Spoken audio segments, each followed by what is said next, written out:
Hello and welcome. GM, really great to see you from wherever you are joining us in the world.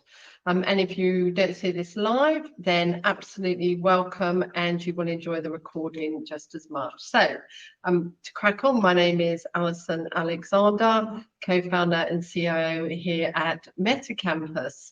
And we have the great pleasure today of me getting to talk with Luke Judge. So I am going to bring Luke up and then we are going to get into a great deep dive as to all things Luke, young people, the future, and Hundo. So Luke, welcome.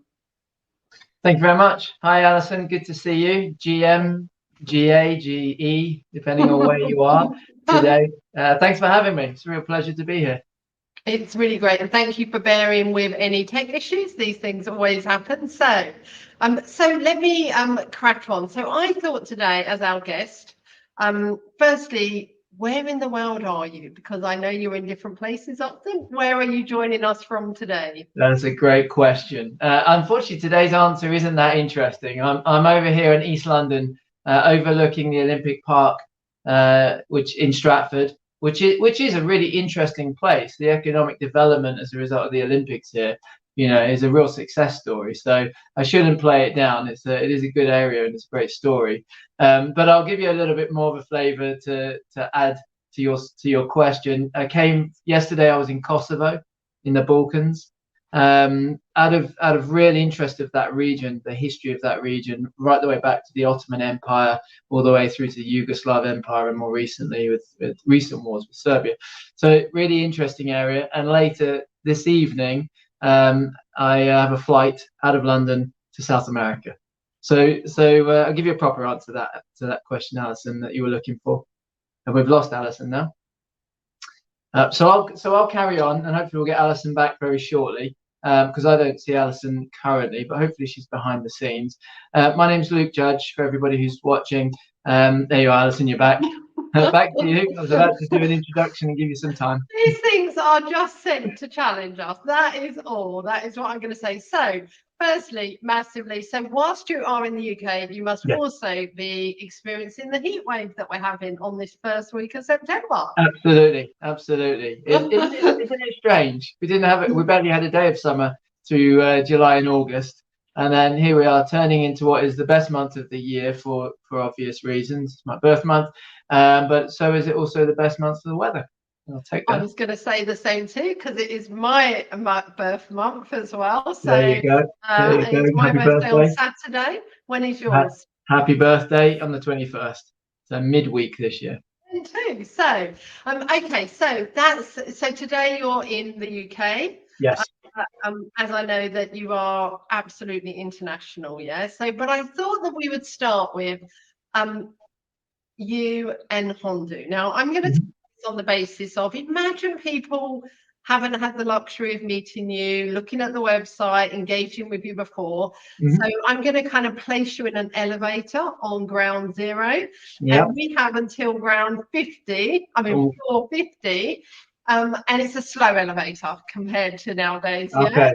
This is a Parisian elevator, not a New York. Okay, got it. So I thought 2 minutes for you to share with me, like, that kind of elevator pitch. What is it that you say to people the first time you meet them around what is Hundo? I don't need 2 minutes because it's actually really straightforward, but let's go. So Hundo started out with a mission by the co-founders, Esther and Piers, who had a big mission, right, to end youth unemployment globally. There's a huge and very credible mission to go after. There's many ways to try to attack that and try and tackle it. The way that Hundo does that now, having been through various iterations, which included e-learning and the addition of additional platforms, but we know that space is full. There's lots of players in that space to help young people progress and learn. What we discovered through speaking to our users, students, typically young people, and through businesses, and as well as local authorities, we discovered a big disconnect in a really important area. And that area being preparation for work, being the gap between education and enterprise. Yeah. On the one side, business leaders say work experience is really important. And however, young people come out of education not ready to enter the workplace, not knowing how to send an email, to pick up the phone to a client, to use Slack, to be professional, to manage challenges, etc. Right? And sometimes it's skills based, sometimes it's behavior based. On the other side, education is saying, well, we really need to give our young people work experience, but businesses don't offer it, or it's not easy. Or if I'm in the Welsh Valleys or the Scottish Highlands or the Cornish coast, how do I get a young person experience working for a corporation? So that's the challenge that Hundo resolves, which is to say, sitting in the middle of education and enterprise and bridging that gap and making them more interconnected. So young people anywhere of any socioeconomic background can experience what it's like to work in their chosen field of future career by doing a virtual work experience program with a business of their choice in their specific sector that they may have an interest in. So it's a virtual work experience program that allows young people to explore their potential career paths and then develop the skills, knowledge, and behavior under the guise of a project-based learning program specifically relevant to a business. At the end of it, they have a credential that says, I completed this course on behalf of this business. And when they go out into the workforce, that young person stands out from the 250 other applications that don't necessarily have work experience credentials on them. So Hundo is a provider of virtual work experience for young people to get them work ready. Exactly right. That is the 5-second elevator pitch. We went from 1 to 2 exactly. No, but it's really important, and lots of things come off of that, Luke. But one of the things that I want to say I'm struck by is I'm the mum of a 23-year-old who's just come out of uni, and she literally has just got her first job. Congratulations. Which starts on the 1st of October. So like it's like that moment of that's really pleasing. Enormous achievement, and arguably one of the most important days in a young person's life, because that first job sets them on a journey that is almost unstoppable. It's very hard once you're on that train track in that direction to change onto a new track later in your career. And I think that's really important. And then we'll bring it back to the experience, because she did criminology, but she had an opportunity to get an employment in project management within an apprenticeship. So she's gone from doing a degree, and some people, and I think she was a bit nervous about this, that would see her going backwards because she's going to do an apprenticeship because of the ideology of what apprenticeships are or how people perceive them. But actually what she's decided is it's a 2-year apprenticeship. She'll get a full level 4 qualification in project management, but it's actually meaning that she can go from that education where she focused on criminology to now do project management, and she's doing project management in a marketing agency.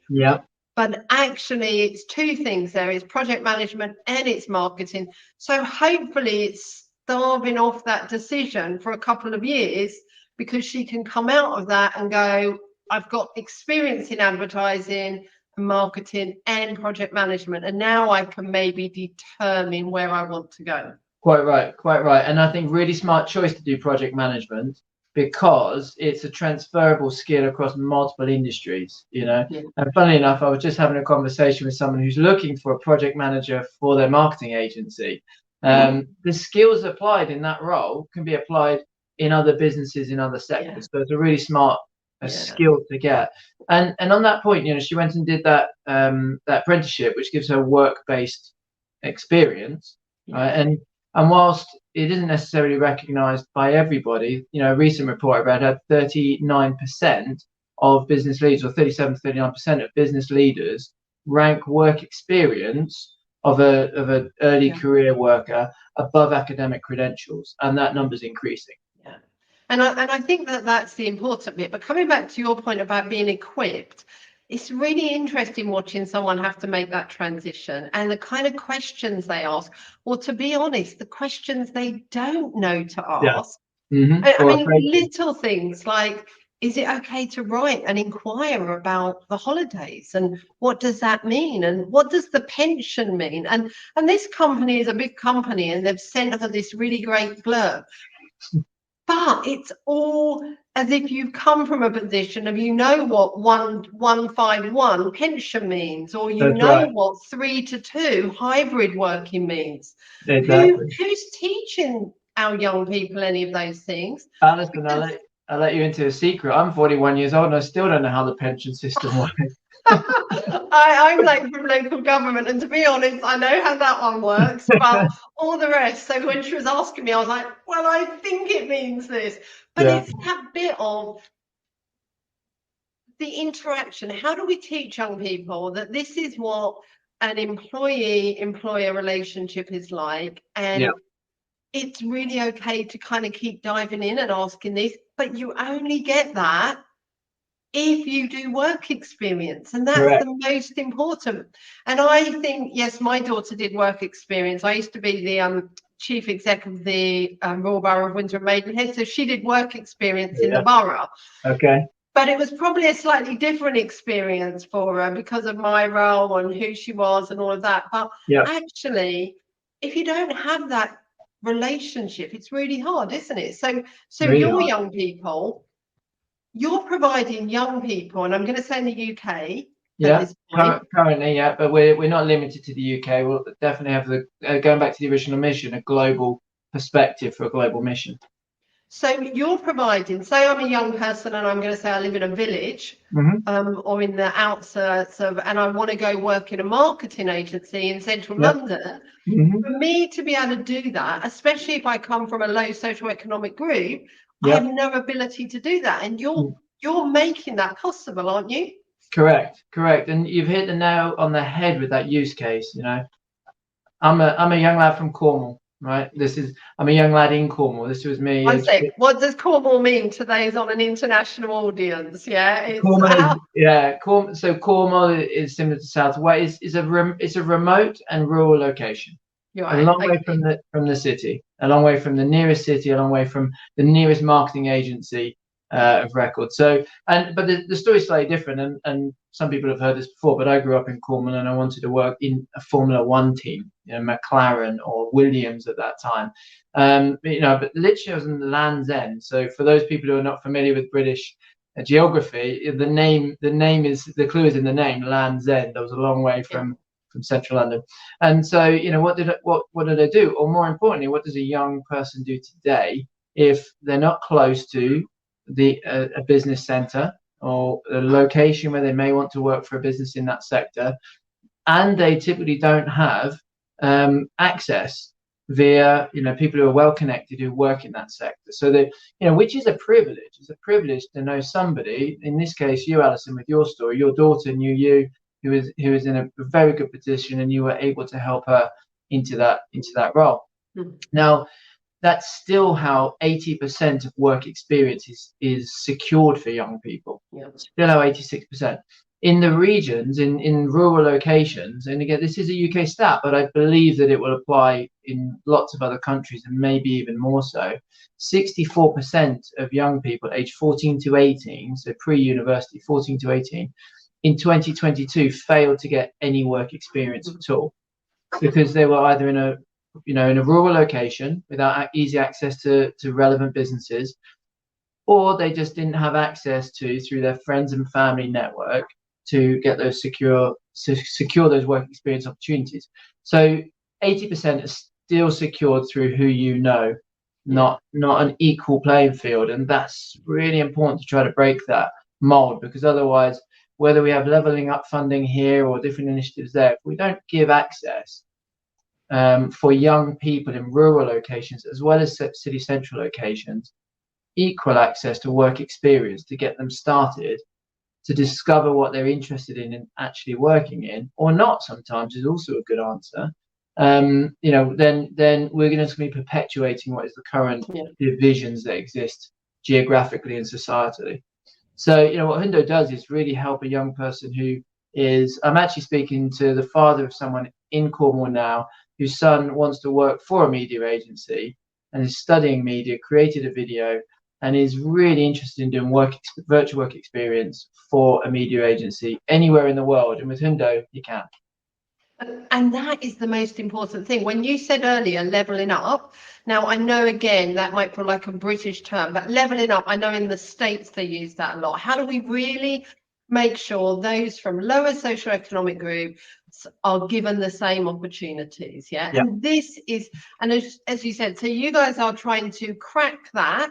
Yeah. By actually giving a really practical hands-on method to enable that. Yeah. Correct. As you say, it doesn't matter how much money the government throws at it. If young people still can't get to where those companies are, they're never going to be having those opportunities. So you guys are, you're taking the opportunities to them. Yeah, exactly right. We're putting it there for those who want to be proactive, want to discover the industries that are interesting to them, and then do a work experience placement with those companies. The opportunity is there for those students, or for those teachers who are who are measured on their ability to get young people ready for future employment, and work experience is one of those. We provide that mechanism. So whether it's because they're in a poor locate or a difficult location, in rural places, or whether it's because they haven't got access, they just haven't got the network, because you develop network over time, and if your parents or family and friends don't have it, then it's harder to get access, even if you are in a central capital city. The other important point, Alison, is that this problem has gotten much worse since a specific event that happened at the start of 2020.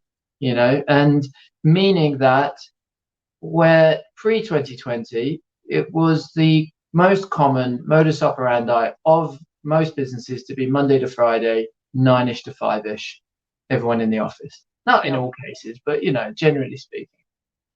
Post-COVID, we are now at home Tuesday and Wednesday. Maybe you'll be in the office Thursday.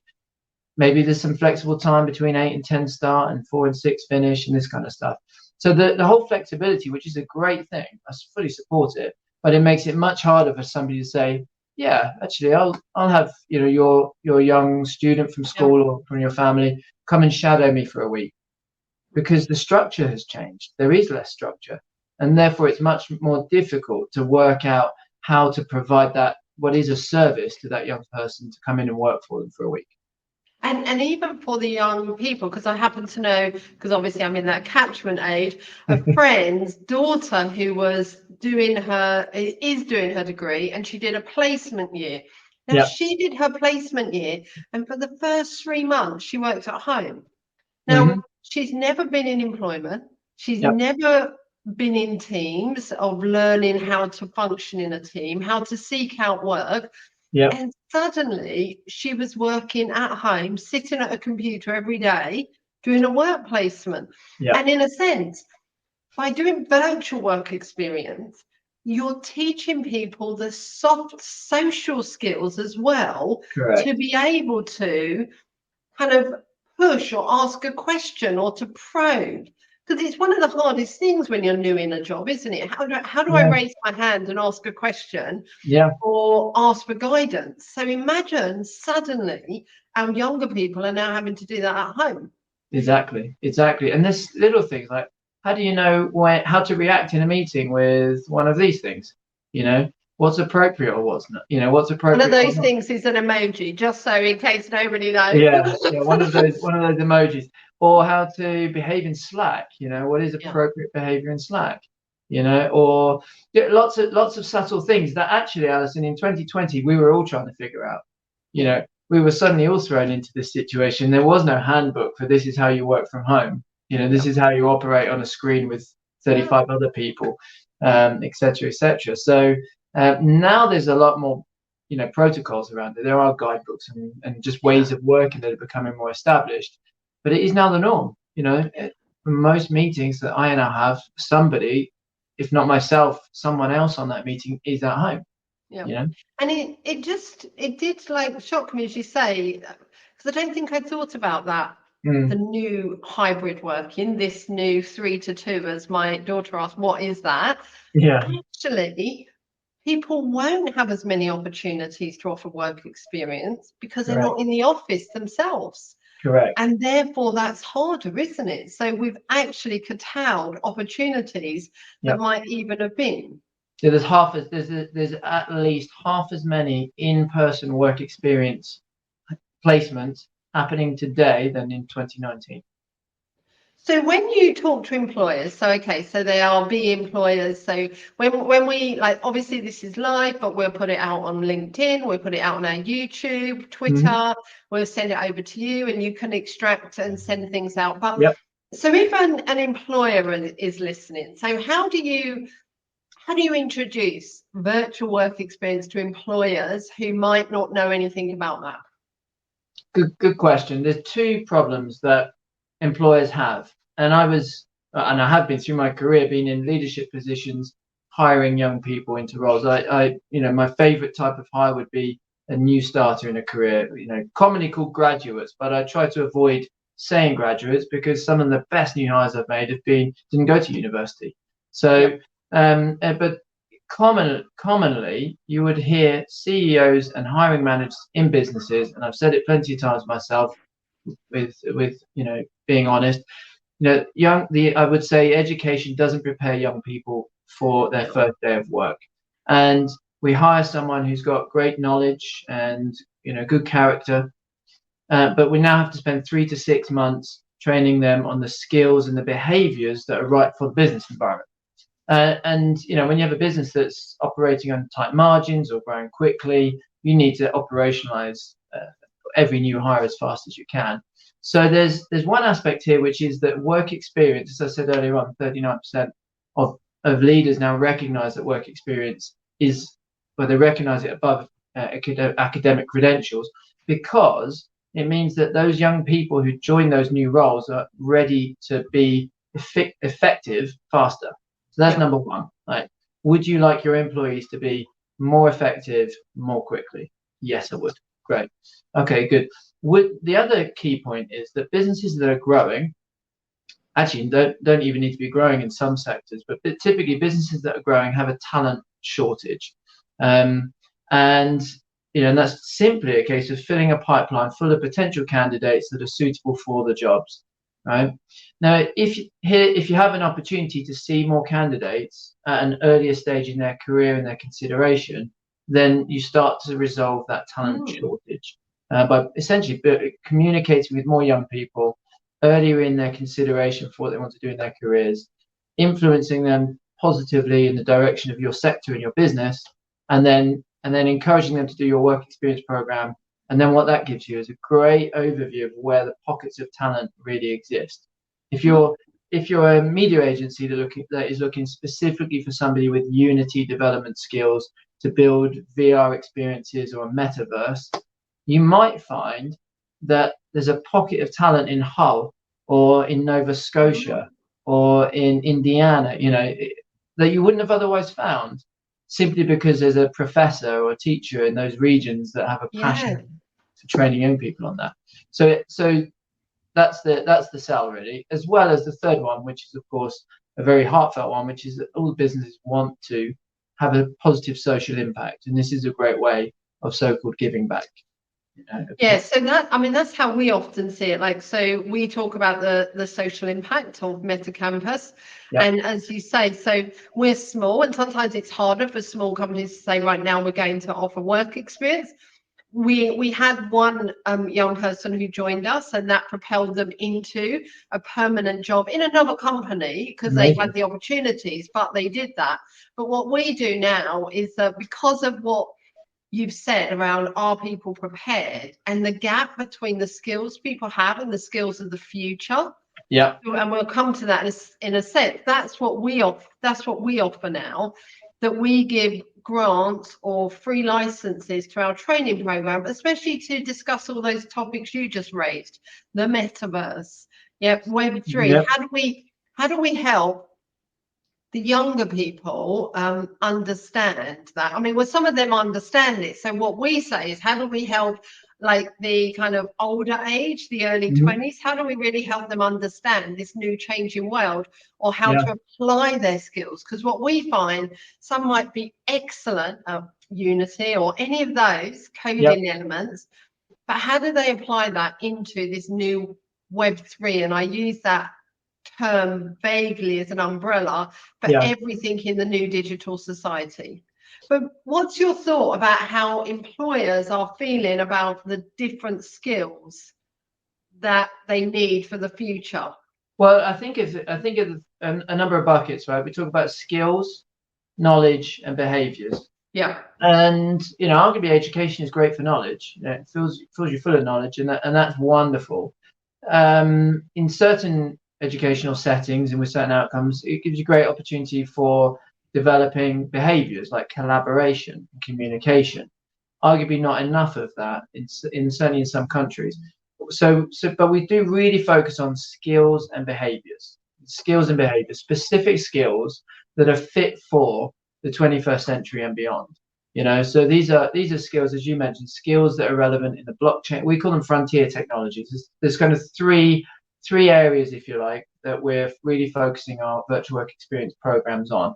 Number one is future technologies, right? That includes metaverse and blockchain and VR and AR, and AI, prompting, so all of that good stuff.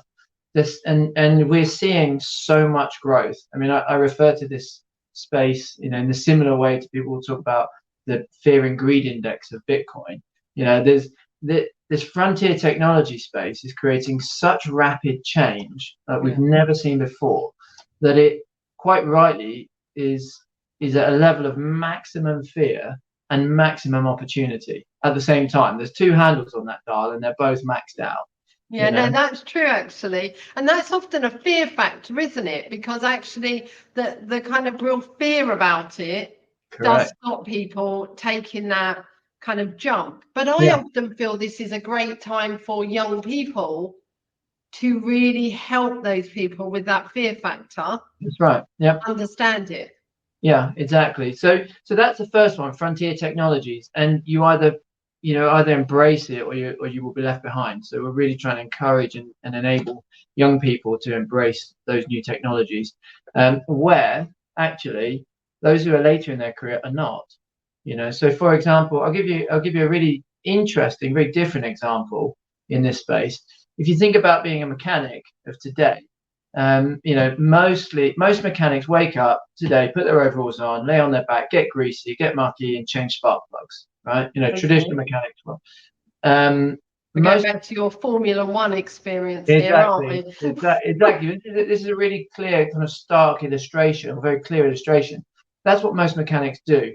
What they don't want to do is retrain on how to use a computer with complex diagnostic software that they plug into an electric vehicle and update software on. That isn't what they want to do. That's quite scary for them. Now flip it the other way around. The young people of today think that being a mechanic means putting on overalls, getting greasy, and changing spark plugs, and they don't want to be a mechanic. So there's a very clear and stark talent shortage coming in the mechanic space, in the mechanic sector. Right. So actually, by working with Hundo, a mechanics company, a global mechanics company, could say, right, we're actually going to educate young people so they change their perspective on what it's like to be a mechanic in the year 2031. And they understand that it's much more about understanding, diagnostics and code and analytics and software than it is about changing greasy spark plugs.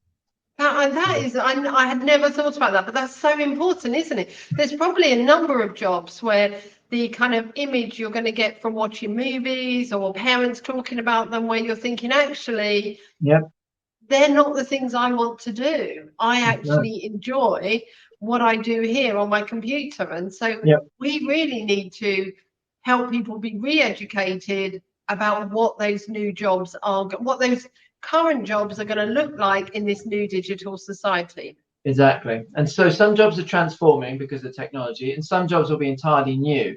So the second bucket, I think, is probably full of entirely new jobs, and these are green tech jobs. These are kind of the so-called green and blue jobs for land and sea, all aligned to the Sustainable Development Goals.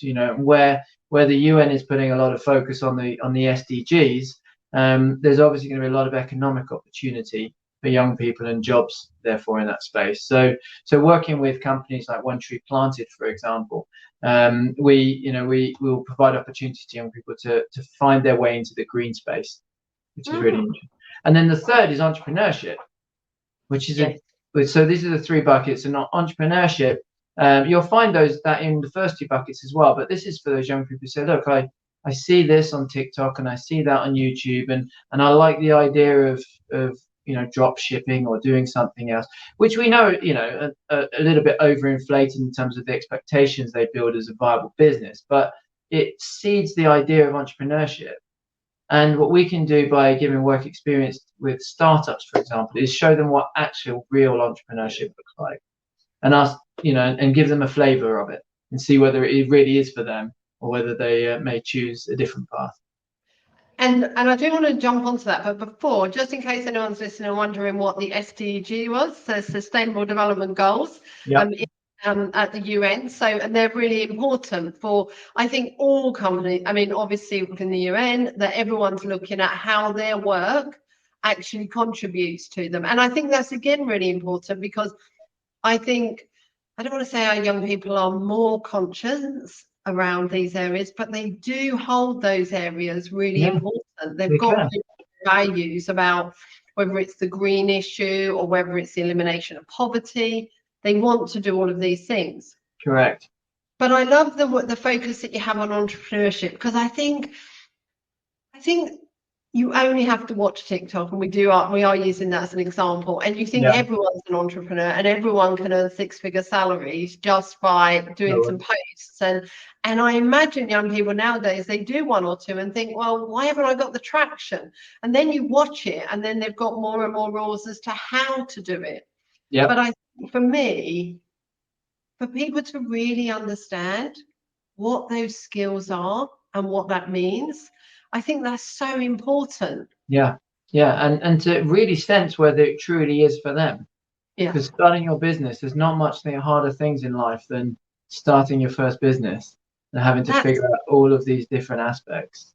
But also it's the bit about the roundedness of it, because what I find, especially and I use my experience within the Web3 world, where I have met many entrepreneurs, they are absolutely phenomenal at their ability to have ideas, to pivot, as we will say, rightly so, to respond to needs. But sometimes that's the bit they're fantastic at. But then when you say, and I've been to many events where people are talking about what they do and how they don't want to be constricted by regulation and all of these, and then you dig a bit deeper, and they haven't managed people. They don't know what it means to manage difficulty. They've never had to encounter where they've had to do some of that formal, I'm going to say, management. So they are absolutely inspirational, or all of them are inspirational. But there is definitely something that I feel can be really added to say, and if this is right for you, actually, these are 6 or 7 pivotal things that you need to test yourself at. Yeah, exactly right. Exactly right. Because you get really excited about the idea and solving the problem, and that's what you dream of. But what you don't get excited about, and therefore choose not to think about when you're starting that, is what it means to file your first account, or to hire your first employee, or to create an outcomes framework or role profile for that employee, or to write your first contract, or so on and so on and so on. And some of the difficult things, how to manage conflict. And it's something about, often when we employ people, we think they have their same mindset, that they think like we do. And actually, that's also a big piece of learning, isn't it? That it is, actually, we might gel with somebody perfectly, and we might think they think like me, but there is a high probability that they don't think anything like you, or do things like you. So I think the more we can do that, it's just going to enhance what they do in the end, if they decide that is what they want to do. Correct. It's being more rounded, isn't it? I think that's what we're talking about often, or what employers I notice, and I say that over the generations, there has often felt like there's something missing. We might get really skill-based and therefore knowledge is missing. We might get more knowledge acquisition and therefore some of the skill-based is missing. And it feels like what you're providing is a real opportunity to say, there is a missing bit here. People need to understand the workplace. And we are that opportunity for them to see it. And we are not restricted to that you know someone or that you live in the right location and that you can afford to do it. Exactly right. And there's four particular, we really subscribe to the kind of a 4C framework, which they straddle the skills, knowledge and behavior I spoke about earlier on, and they exist within those.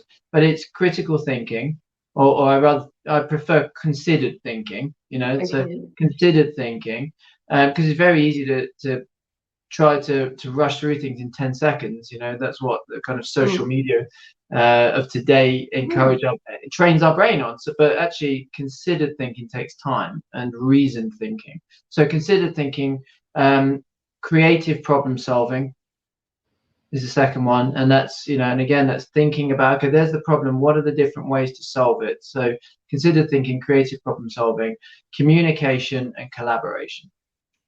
Those are the 4 C's. And so with our virtual work experience programs, we really try to ensure that they hit each one of those and develop the participants in all 4 of those areas. For example, collaboration. The work experience programs on Hundo are team-based. Right? So you're collaborating with a number of other people. If you subscribe and participate in a work experience program with a media agency, you'll find yourself in a team of 6 people. This is an example, it can be less or more. Team of 6 people with an objective, a brief, or an outcome, as we call it, to deliver over a certain period of time. So it might be, Alison, welcome to the team. These are your teammates. Your brief is to create a metaverse built on spatial or Mozilla hubs that this council can use to promote the national parks in their region, right? That's your brief, and you've got to promote this. You've got to create this metaverse space built on spatial. Now you have a channel, and this is built into our platform. So our platform called Totem. Now you're going to communicate with your teammates within Totem. Totem is a secure messaging and collaboration app that can be used specifically within schools, meets all of the safeguarding requirements. And it mimics what you might otherwise use in business, like Slack, for example, or Google, or Google Teams, or Google Chat. So it mimics that environment. So you've immediately got collaboration and communication in a more formal and business-like way. And then the outcomes are about critical thinking or considered thinking and creative problem solving. So we're trying to really help progress students in all of those areas. And when they complete a work experience program, at the end of it, they'll be recognized with accreditations for the different skills in the different areas that they've developed. Okay, that's really important, isn't it? Because especially for me, some young people who might not go on to secure academic qualifications as well as those who do, actually their learning is just as valued. And because sometimes, even though you said earlier that many people value experience, work experience, sometimes it's the chief execs who like that. But actually, as you go through the organization, to actually get into it, you have to meet certain criteria and you have to tick certain boxes. And that's where there's that real need for us to educate as a whole, all employers, because I look at the process my daughter went through, and she had to do certain things. She had to submit a CV. It needed to demonstrate certain things. And if she hadn't got some of that, she might not have been. The good thing with her company, they wanted people who had degrees and who didn't. So it was a real mixed opportunity. But if people don't have something that accredits them, employers don't. And I do use that just because at MetaCampus, I just slogged through that process of accrediting our training. Because actually employers were saying, oh no, like that's great, but we need it to be accredited because we need to confirm that people are going to go through a certain standard, and at the end of it, this is what they'll get. So we just accredited like 60 hours of learning so that people can actually confirm that it's a consistent standard and it meets continuous professional development. So now that we know that is so important, that's why we need in education to be giving people those kind of CPD points for other non-academic activities as well, don't we? Yeah, absolutely right. Absolutely. And some of those are more of the essential skills, otherwise referred to as the softer skills. And some of those are really technical skills, you know, and it is really important to have the evidence that you've attained a certain level. For example, when I'm hiring, and I've done so in the past a few times, when I hire a marketing manager, right? When I look at it and say, what do I want that marketing manager for this business to do? Any business, it could be Hundo or another. What do I want them to do? What education sets them up for that? Or actually, do I want to see that they have experience using HubSpot to a certain level, or that they can build a website on Webflow or WordPress, that they can write content that's fit for a blog or social media, that they can edit a video using Canva or something more complex. You know, I want to see those skills rather than, you know, they completed such and such module at school or college, at university. So, you know, it doesn't take away, like there's a lot of value in education, but I think it's really important to recognize the technical skills that could be very helpful in business as well, help identify those people who are really fit for the outcomes of that particular role profile. But as we just said, you're the CEO of Hundo, and you have that absolute ideology of actually this is what we want. And actually some of what our collective job is doing, whichever company we're sitting in, is to help employers think differently, like what you're doing. How can you use us to bring on your next workforce? How can we, in a sense, challenge you to think differently about it? And that is difficult, right? Because even though I've said what I've said, you know, you will probably see that if you applied for a job with Hundo or another business that I've been CEO of, you'll be asked to submit your CV, right? Which is a little bit counter to what I've just said. But actually, there's hope in a business such as PwC, for example. They don't receive CVs anymore. They don't ask for CVs anymore. They have a different application process that doesn't include the CV at all, which I think is fantastic. They've actually been doing that for nearly 10 years. So the rest of us have got a lot of catching up to do. But, you know, PwC is setting the standard in that regard. And that's really important. And we talk a lot about having having our achievements like on the blockchain. Because actually then they are, and the more we can get people to understand, the blockchain is that immutable record that really does mean that I had to do something and it was confirmed by a number of people for it to be in that ledger and to be really like fact. And I think that's as you say, and I think that's a great point to kind of be drawing bits to close. It's our hopes, isn't it? Well, it's our hopes and what we're working to every day, what the energy that you guys put in, that we put in. It's how can we help people think differently? Correct. And how can we help, I'm going to say, those people from lower social economic groups who don't have some of the social capital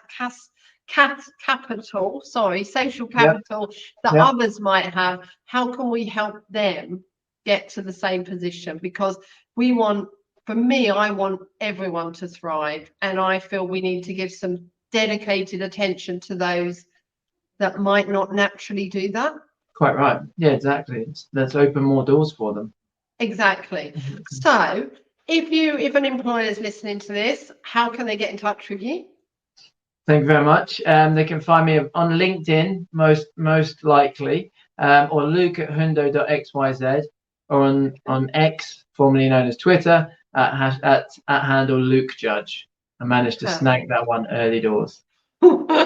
Okay, and so that's how they can, and they can just contact anyone in the team, really. Exactly right. Yeah, you can just go to our website and you'll find a submission form in there, And you can navigate very easy to for businesses, for education, for students, teachers, and parents. And then you can submit a form in each one of those areas. So if you're watching this and you are a parent as well, please do share this with your child's school to invite them to think differently. So literally, whoever you are, whether you are an employee in a company and you think, actually, I like what I've heard, think about how you can share it and get people to think differently. Yeah. And really anything, if there's any investors out there, I'm going to say, who want to come talk to Luke and the team, please, everybody, contact Luke, hear about the work they're doing, bring those opportunities to our young people. Thank you, Alison. Alison, can I give a little bit of value to your audience as well in a bit of a giveaway? We didn't discuss this before, and we haven't discussed this before either. But on the 27th of September, we're launching a kind of a one-off from a Hundo perspective, slightly different to our work experience, but a one-off 27-lesson program on how to use AI tools for education and increasing your employability. There's seven lessons in 3 different categories. Think of it as beginner, intermediate, and advanced, and then 6 lessons specifically about employment readiness, career readiness, using the abundance of frontier technology tools, but mostly focusing on AI to help young people get started. So if people want to participate in that, we're launching it on the 27th of September. The first 10 people that email me with the subject line AI for future employment will get a free place on that course. Perfect. Okay, so what I'm going to do is I'm going to definitely slice this bit as well and send this out as well on X, so we can help more and more people, but they're going to watch the whole thing to then see the last code that you're given at the bottom, so that we can really push that out. Perfect. AI for future employment in the subject line. Perfect. So seriously, massive thank you, Luke, for joining us. You're welcome. And literally, I know that as MetaCampus, we really want to do more and more work with you, with Hundo, how we can support you, how we can just interlink, how we can help use our materials to help teachers learn as well, so that then they can get up to speed with everything you're doing, and how they can make it much more enabling of young people who are coming into this world of Web3. Indeed, yeah. Thank you so much for having me, for representing Hundo. It's been a pleasure. Lovely to talk to you. And so have a really lovely afternoon. Thank you everyone for joining us, and we will see you all again soon. Super. Bye. Thanks so much. Bye-bye.